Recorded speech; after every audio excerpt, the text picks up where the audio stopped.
अब मैं आधे से ज्यादा उम्र की हो चुकी हूँ। अब ना मुझसे ये घर के काम काज नहीं होते। न जाने कब तुम लोग शादी करोगे ताकि मुझे भी थोड़ा आराम मिले। अब मेरी ये बेटी तो कुछ करवाती नहीं। माँ, आप ऐसा करो, जल्दी से आलोक भैया के लिए लड़की ढूंढ दो ताकि हमें भी भाभी के हाथों का बढ़िया बढ़िया पकवान खाने को मिले। हाँ, और आपकी शादी में मैं अपने लिए कई तरह के नए नए कपड़े भी बनवाऊंगी। क्यों भैया, आप तैयार हो ना इस शादी के लिए? अब सब इतना कह ही रहे हैं तो ठीक है, मैं शादी के लिए तैयार हूँ। माँ, आप लड़की देखना शुरू कीजिए। आलोक की रजामंदी मिलते ही उर्मिला उसके लिए लड़की तलाशने लगती है। फिर एक रोज उर्मिला को अमीर घर की लड़की संजना पसंद आ जाती है। ऐसी लड़की तो ढूंढने से भी नहीं मिलेगी। अमीर घराने की, सुंदर, पढ़ी लिखी और ऊपर से खूब सारा दहेज लाने वाली। उर्मिला, तुम बहू ला रही हो। बहू तो ऐसी होनी चाहिए जो संस्कारी और घर को संभालने वाली हो। इससे आगे तो मैं क्या ही बोलूं। आप बिल्कुल मत घबराइए, वो लड़की संस्कारी भी है और अच्छे से हमारा घर भी संभाल लेगी। उधर दूसरी तरफ अर्जुन के ऑफिस में एक विदेशी लड़की ऐना आती है जो अर्जुन से टकराती है और पहली नजर में ही अर्जुन को उससे प्यार हो जाता है। ओह गॉड, कितनी सुंदर है ये लड़की। माँ की छोटी बहू बनने लायक तो है ये, लेकिन इसे हिंदी तो आती नहीं होगी और माँ को अंग्रेजी नहीं आती। खैर अच्छा है, दोनों सास बहू में कभी झगड़ा ही नहीं होगा। अर्जुन ये सब मन में सोच ही रहा था कि तभी ऐना उससे बोलती है, ओह आई एम सॉरी, वो गलती से मेरा पैर फिसल गया। अरे वाह, विदेशी होकर तुम तो बड़ी अच्छी हिंदी बोल लेती हो।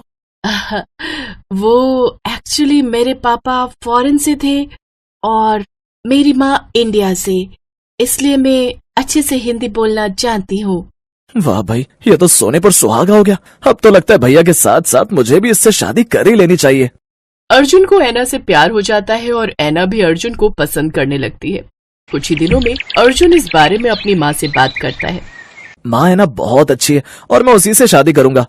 ये तूने सोचा भी कैसे कि मैं तुम्हारी शादी उस विदेशी से करवा दूंगी? अरे उसे कहाँ हमारे संस्कार, रीति रिवाज पता होंगे। लेकिन माँ, ऐना बहुत ही अच्छी लड़की है। वो बिल्कुल भी ऐसी नहीं है। उसे तो हिंदी भी बहुत अच्छे से आती है। और मैं कह देता हूँ, अगर आपने मेरी शादी ऐना से नहीं करवाई तो मैं सारी उम्र कुंवारा ही रहूंगा। उर्मिला के पास अब कोई उपाय नहीं था। आखिरकार हार मानकर उसे अपने बेटे की शादी उस विदेशी लड़की से करवानी ही पड़ती है। दोनों भाइयों की शादी एक ही दिन होती है, लेकिन जब बात गृह प्रवेश की आती है तो उर्मिला अपनी पसंद की लाई हुई बड़ी बहू का ही गृह प्रवेश करती है और उसे अंदर ले आती है। लेकिन बेचारी ऐना दरवाजे पर ही खड़ी रहती है। अंदर आओ ना छोटी भाभी, आप क्यों दरवाजे पर खड़ी हैं? ऐना अंदर आती है।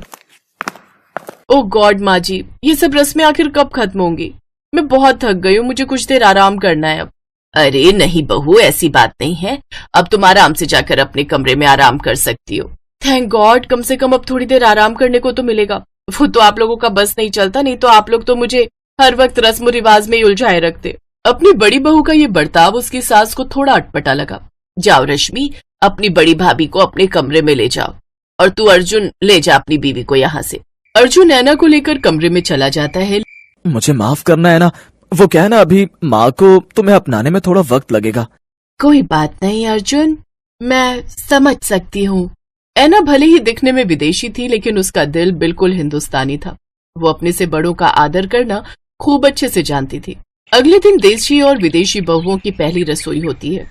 वो दोनों ही सुबह तैयार होकर हॉल में आती हैं। आ मेरी प्यारी संजना बहू, आज तुम्हारी पहली रसोई की रस्म है और मैं चाहती हूँ कि तुम ऐसा कुछ बनाओ कि उसके स्वाद के आगे ये विदेशी बहू फीकी पड़ जाए। वैसे भी इसे कुछ खास तो बनाना आता होगा नहीं, तो फिर तुम ही अपनी पहली रसोई में छा जाओ। क्या कहा आपने? खाना, और वो भी मैं? शायद आप भूल रही हैं माँ जी, मैं एक अमीर घर की लड़की हूँ और मैंने अपनी जिंदगी में मैगी के अलावा कभी कुछ नहीं बनाया। मेरे घर पर शेफ है ये सब करने के लिए। आप जैसे मिडिल क्लास फैमिली से नहीं है मेरे पापा। अरे बहू, ऐसा क्यों कह रही हो? अपनी पहली रसोई की रस्म के लिए लड़कियां हमेशा उतावली रहती हैं और तुम हो कि मना कर रही हो। उफ, आप ना मेरे पीछे ही पड़ गई हैं। अच्छा ठीक है, मुझे जो भी आता होगा मैं बना देती हूँ। और तू फिरंगन, जाकर देख ले कैसे बनता है खाना, क्योंकि इंडियन खाना बनाना तो तुझे आता नहीं होगा।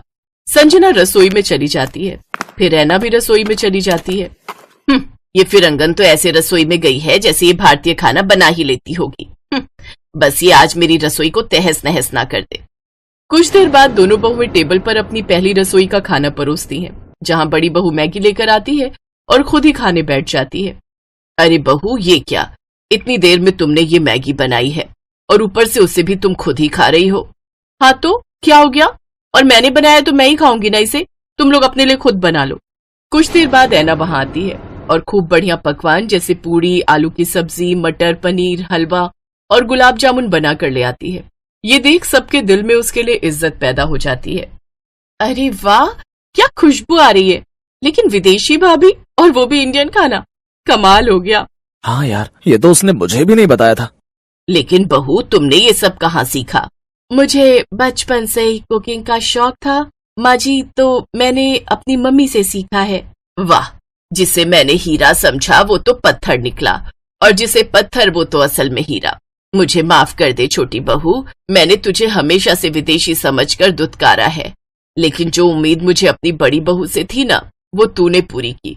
सही कहते हैं लोग, किताब को उसके कवर की वजह से जज नहीं करना चाहिए। आज मैं गलत साबित हो गई। ऐसा मत कहिए माँ जी, आप बड़ी हैं तो आप कभी गलत कैसे हो सकती हैं। और जेठानी जी, आपको खाना बनाना मैं सिखा दूंगी। विदेशी बहू ने सचमुच बहुत ही लाजवाब खाना बनाया था। अब संजना को भी अपनी गलती का एहसास होता है और वो सबसे अपनी गलती के लिए माफी मांगती है। अब अपनी विदेशी देवरानी से देशी बहू भी बढ़िया बढ़िया पकवान बनाना सीख जाती है।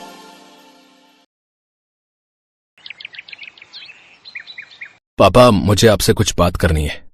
हाँ कहो ना अमृत बेटा, क्या बात है?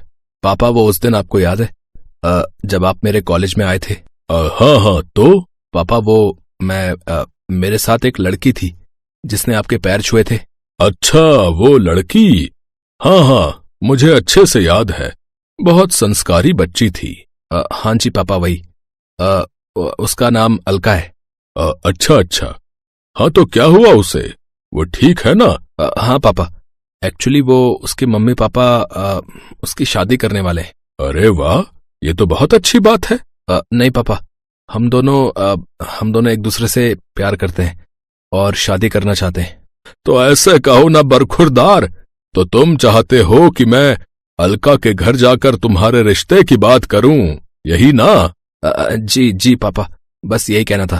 तुम चिंता मत करो, देख रही हो शालू, बरखुरदार ने अपने लिए लड़की भी पसंद कर ली और हमें अब बता रहा है। चलो अच्छा है भाई, हमें मेहनत करने की जरूरत ही नहीं पड़ी, अमृत ने खुद ही अपने लिए लड़की पसंद कर ली। अरे ऐसे कैसे पसंद कर ली? न घर का पता न खानदान का। मैं भी चलूंगी आपके साथ उस लड़की के घर, और अगर मुझे सब ठीक लगा तभी बात आगे बढ़ेगी, कह देती हूँ। हाँ ठीक है बाबा, चलना तुम भी। और इस तरह अमृत के घर वालों ने अगले ही दिन अलका के घर जाने का फैसला कर लिया। पर समस्या ये थी कि अमृत जितने अमीर घर से था, अलका उतनी ही गरीब घर से थी। हालांकि अमृत के पिता शैलेश को इस बात से कोई परेशानी नहीं थी, लेकिन अमृत की माँ शालू को ये रिश्ता बिल्कुल रास नहीं आया। और फिर घर लौटते हुए, भाई मुझे तो अलका बहुत पसंद आई, और वो पनीर की सब्जी कितनी बढ़िया बनाई थी ना उसने। सच है, जितनी संस्कारी है उतनी ही गुणी भी है हमारी होने वाली बहू।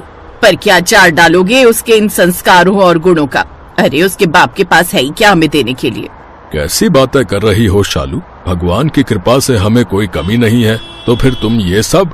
देखिए जी, पैसे जितने हो उतने कम ही होते हैं, और गुस्सा तो मुझे इस बेवकूफ अमृत पर आ रहा है। अरे एक से बढ़कर एक अमीर घर का रिश्ता लेकर आती हूँ मैं इसके लिए। जाने क्या पसंद आया उस गरीब फटीचर में से। छोटी माँ, अभी आप अलका को जानती नहीं है, वो बहुत अच्छी है, आपकी बहुत सेवा करेगी। मुझे सेवा नहीं मेवा से मतलब है, समझा तू? बस बहुत हो गया शालू, मैंने कह दिया तो कह दिया। अलका इस घर की बड़ी बहू बनकर आएगी, ये मैं तय कर चुका हूँ। आज अगर दामिनी जिंदा होती तो वो भी मेरे फैसले के साथ होती। दामिनी का नाम आते ही कार में बैठे सब लोग खामोश हो गए। दरअसल दामिनी शैलेश की पहली पत्नी थी और अमृत उसका ही बेटा था। लेकिन दामिनी की मौत के बाद शैलेश ने शालू से शादी कर ली और फिर शालू ने समीर को जन्म दिया।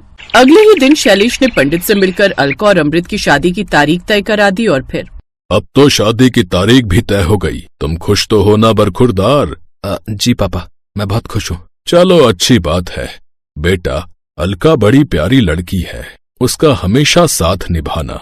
अमृत अपनी शादी से बहुत खुश था, लेकिन शादी के कुछ दिनों बाद ही शैलेश का दिल का दौरा पड़ने से मौत हो गई। और फिर छोटी माँ, मैंने पंडित जी से पूछ लिया है, वो बोल रहे थे कि अब हम अलका की पहली रसोई की रस्म पूरी कर सकते हैं। खबरदार जो उस फटीचर को तुम मेरी रसोई में लेकर आए तो। कैसी बातें कर रही हो छोटी माँ, वो आपकी बहू है। मेरी बहू किसी ऐरे गहरे खानदान से नहीं हो सकती, समझे तुम। तुम्हें जहाँ करानी हो कराओ उसकी पहली रसोई, लेकिन मेरी रसोई में वो नहीं आएगी। और एक बात और कान खोलकर सुन लो तुम, अब तुम्हारे पापा यहाँ नहीं हैं, तो शुक्र मनाओ कि तुम दोनों को मैं इस घर में रहने दे रही हूँ, पर इससे ज्यादा और कुछ उम्मीद मत रखना मुझसे। शैलेश के जाने के बाद शालू ने अपना असली रंग दिखाना शुरू कर दिया था। शालू की बातें अमृत को बहुत बुरी लगी, लेकिन उसने अपनी सौतेली माँ से कोई झगड़ा नहीं किया। और फिर शाम को, अलका वो मैं तुमसे। फिक्र मत करो अमृत, मैंने सारी बातें सुन ली हैं। मुझे किसी बड़े घर का लालच नहीं है। हम बाहर गार्डन में ही मेरी पहली रसोई की रस्म पूरी कर लेंगे, और जब इस घर में हमें कोई चाहता ही नहीं तो हम यहाँ रहेंगे भी नहीं। तो फिर हम रहेंगे कहाँ? उसकी चिंता मत करो, मैंने सोच लिया है। चलो अपना सामान पैक करते हैं। अलका और अमृत ने अपने कपड़े पैक किए और घर के बाहर गार्डन में आ गए। अलका ने वहां ईंटों से चूल्हा बनाया, तो अमृत ने कुछ लकड़ियों और पॉलीथीन की मदद से वहीं पास में एक झोपड़ी बना ली। और फिर तो बताइए पतिदेव, अपनी पहली रसोई में आपके लिए क्या बनाऊं? जरा बताओ तो, क्या क्या है तुम्हारे पास? अब है तो कुछ नहीं, एक काम करो, जाकर थोड़ा सा दूध, चावल और चीनी ले आओ। अच्छा, मतलब मैडम पहली रसोई में खीर बनाने वाली हैं। ये कहकर अमृत सामान लेने के लिए बाजार चला गया। तभी अलका ने देखा कि उसकी सौतेली सास शालू घर की छत पर खड़ी उसकी पहली रसोई देख रही थी और जोर जोर से हंस रही थी, पर अलका ने उससे कुछ नहीं कहा। फिर कुछ देर बाद, चलो मैं भी तुम्हारी पहली रसोई में तुम्हारी हेल्प करता हूँ। सोच लो, हमारे यहाँ रिवाज है कि अगर पति पत्नी की पहली रसोई में हाथ बटाता है तो फिर सारी जिंदगी उसे पत्नी के साथ रसोई में काम करना पड़ता है। बिल्कुल, मुझे मंजूर है मैडम। पापा ने भी कहा था मुझसे हमेशा तुम्हारा साथ निभाने को, तो उनकी बात भला मैं कैसे टाल सकता हूँ। और ये देखकर शालू जन भून रही थी। न सिर पर छत है और न पक्की रसोई, मैं भी देखती हूँ कितने दिन चलेगी खुले गार्डन में इनकी ये रसोई। शालू इंतजार करती रही, लेकिन अलका और अमृत का हौसला नहीं टूटा। कुछ समझ में नहीं आ रहा है, क्या करूँ? हमें कुछ नहीं चाहिए, आप जल्दी से कहीं काम धंधा ढूंढो, और अब हम इस गार्डन में भी नहीं रहेंगे। अलका अपनी बात पूरी करती उससे पहले ही शालू वहाँ आ गई और जोर से बोली, तुम दोनों को पता ही होगा कि अब ये सारी प्रॉपर्टी समीर के नाम पर है, तो तुम दोनों उठाओ अपना सामान और निकल जाओ मेरे घर से। और हाँ, दोबारा मेरे महल के सामने कभी नजर भी मत आना।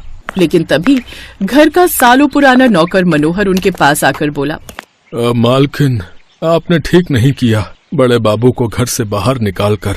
आपने ठीक कहा कि सारी जमीन जायदाद छोटे बाबू ने अपने नाम धोखे से करवा ली, लेकिन वहाँ उस सामने वाला जमीन का टुकड़ा अब भी मेरे नाम पर है। मालिक ने मेरी सेवा से खुश होकर वो मुझे दिया था। बड़े बाबू और अलका बिटिया, आप कहीं नहीं जाएंगे। वो सामने वाली जमीन आज से आपकी हुई।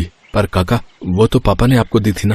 अरे बड़े बाबू, मालिक ने वो जमीन मुझे दी थी, पर ना तो मेरी कोई औलाद है और ना ही कोई अपना। अगर हो सके तो मुझे अपने घर में नौकर रख लेना बस। इस घर में तो अब मेरा भी दम घुटता है। ए बुढ़े, अपनी औकात में रह जरा। मैं अपनी उसी औकात में हूँ मालकिन, जो मेरे मालिक ने मुझे दी थी। अमृत ने अपने बचाए हुए पैसों से अपने और अलका के रहने के लिए वहीं एक छोटा सा मकान बनवा लिया। और फिर, काका, आपका बहुत बहुत धन्यवाद।